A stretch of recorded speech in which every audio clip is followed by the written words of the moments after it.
దేవర థియేటర్స్లో జాతర కొనసాగుతోంది. ప్రపంచవ్యాప్తంగా మూవీ ప్రేక్షకుల ముందుకు వచ్చేసింది దేవర. కొన్ని రోజులుగా ఇండస్ట్రీని మాత్రమే కాదు మొత్తం ఇండియాను ఊపేస్తోంది.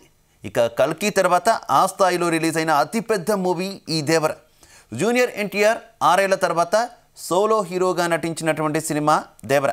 మరి ఈ చిత్రం ఎలా ఉంది? కొరటాల ఆచార్య జ్ఞాపకాలను దేవర తుడిచేశాడా? తారక్ నమ్మకాన్ని ఈయన నిలబెట్టాడా? ఇప్పుడు రివ్యూలో చూద్దాం. ఎర్ర సముద్రంలో దేవర మాటే శాసనం. 4 ఊళ్ళకు ఆయన దేవర. వాళ్లకు సముద్రమే జీవనాధారం. ఆ సముద్రం ద్వారా కొన్ని సరుకులు కోస్ట్ గార్డుకు తెలియకుండా దించుతుంటారు. తన వాళ్ల కోసం ప్రాణాలకు ఇచ్చేంతటువంటి ధైర్యం దేవరకు ఉంది. అదే ఊళ్ళో భైరా అనే సైఫ్ అలీ ఖాన్ కూడా ఉంటాడు. దేవర చేసే పనులు బైరాకు నచ్చవు. కానీ దేవర సాయం లేకుండా ఏం చేయలేమని బైరాకు తెలుసు. అందుకే అదును కోసం చూస్తుంటాడు. కానీ కొన్నేళ్ల తర్వాత ఊరికి దూరంగా ఉండిపోతాడు దేవర. అదే ఊళ్ళో ఉండే రామప్ప అంటే శ్రీకాంత్ కూతురు జాన్వీ కపూర్ వరను ఇష్టపడుతుంది. ఇక అసలు దేవర కొడుకు అయినా కూడా ఎందుకు వరంతా భయపడుతుంటాడు? ఊరి వాళ్ళు సమస్యలు దూరంగా ఉండే దేవర తీరుస్తుంటాడా? అసలు ఏమైంది? ఆ తర్వాత ఏం జరిగింది అనేది కథ. కొరటాల శివ సినిమా అంటే కమర్షియల్ విత్ సోషల్ మెసేజ్ కూడా ఉంటుంది. దేవరలోనూ ఇదే చెప్పాలని చూశాడు కొరటాల. మనిషి బ్రతికేంత ధైర్యం ఉంటే చాలు, చంపేంత ధైర్యం అవసరం లేదనేది దేవర కథ. ఇక సినిమా మొదలవ్వడమే చాలా సీరియస్గా మొదలవుతుంది. తొలి 20 నిమిషాల తర్వాత కానీ ఎన్టీఆర్ ఎంట్రీ ఉండదు. ఒక్కసారి తారక్ ఎంట్రీ ఇచ్చిన తర్వాత కథను చాలా సీరియస్ నోట్లోనే తీసుకెళ్లిపోయాడు దర్శకుడు కొరటాల. ఇంటర్వెల్ వరకు స్లోగా నేరేషన్ ఉన్న ప్రీ ఇంటర్వెల్ యాక్షన్ సీక్వెన్స్ మాత్రం అభిమానులకు పండగ.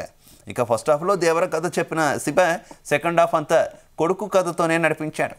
యాక్షన్ సీక్వెన్సులు మరీ ముఖ్యంగా అండర్ వాటర్ సీక్వెన్సులు చాలా బాగున్నాయి. ఇక సెకండ్ హాఫ్ ఎక్కువగా కామెడీపై ఫోకస్ చేశాడు. రెండో ఎన్టీఆర్ పాత్ర అంతా అలాగే రాసుకున్నాడు కొరటాల. ఇక జాన్వీ క్యారెక్టర్ ఎంట్రీ ఇచ్చిన తర్వాత తారక్ జాన్వీ మధ్య వచ్చే సీన్స్ కూడా బాగానే ఉన్నాయి. ఇక చుట్టమల్లే సాంగ్ ఐ ఫీస్ట్ అంతే క్లైమాక్స్కు తీసుకున్న లీడ్ బాగుంది.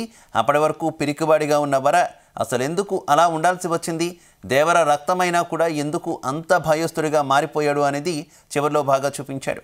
ఈ సినిమాను కమర్షియల్ కోణంలో కాకుండా పక్కాగా తను అనుకున్న కథను తెరపై చూపించాలనే ఉద్దేశంతోనే తీశాడు కొరటాల. అందుకే అక్కడక్క బాగా స్లోగా అనిపిస్తుంది. కానీ అభిమానులకు కావాల్సింది అయితే ఫుల్లుగానే ఇచ్చాడు కొరటాల. ముఖ్యంగా తారక్ క్యారెక్టరైజేషన్ బాగుంది. ఇక నేరేషన్ ఇంకాస్త ఫాస్ట్గా ఉండుంటే మాత్రం ఖచ్చితంగా దేవర రేంజ్ మారిపోయి ఉండేది. క్లైమాక్స్లో మాత్రం బాహుబలిని గుర్తు చేస్తే ట్విస్ట్ ఇచ్చాడు కొరటాల. జూనియర్ ఎన్టీఆర్ అదరగొట్టాడు. ఇటు దేవర అటు వరగా 2 పాత్రల్లోనూ కుమ్మేశాడు. జాన్వీ కపూర్ కేవలం 20 నిమిషాలు మాత్రమే ఉంటుంది. సైఫ్ అలీ ఖాన్ పాత్ర బాగుంది. ఇక ఎన్టీఆర్ తర్వాత ఎక్కువగా స్కోర్ చేసింది ఈ పాత్రే. ఇక దేవర భార్యగా శృతి మరాఠే క్యారెక్టర్ ఓకే. మిగిలిన పాత్రలో శ్రీకాంత్, ప్రకాష్ రాజ్, అజయ్ అంతా బాగానే నటించారు. ఇక గెటప్ శ్రీను ఉన్నది 1-2 సీనుల్లో మాత్రమే. మిగిలిన వాళ్ళంతా ఓకే. ఇక దర్శకుడిగా కొరటాల శివ ఓ సీరియస్ కథను చెప్పాలనుకున్నాడు. ఎక్కడ కాంప్రమైజ్ కాకుండా బుర్రలో ఉన్న ఆలోచనను స్క్రీన్ మీద సిన్సియర్గా పెట్టాడు. దానికోసం ఎక్కడ కమర్షియల్ పందాలో వెళ్ళలేదు. తాను చెప్పాలనుకున్న కథని కమర్షియలైజ్ చేశాడంతే. రైటర్గా అదరగొట్టిన శివ డైరెక్టర్గా ఇంకాస్త మెరుసుంటే దేవరకు తిరుగుండేది కాదు.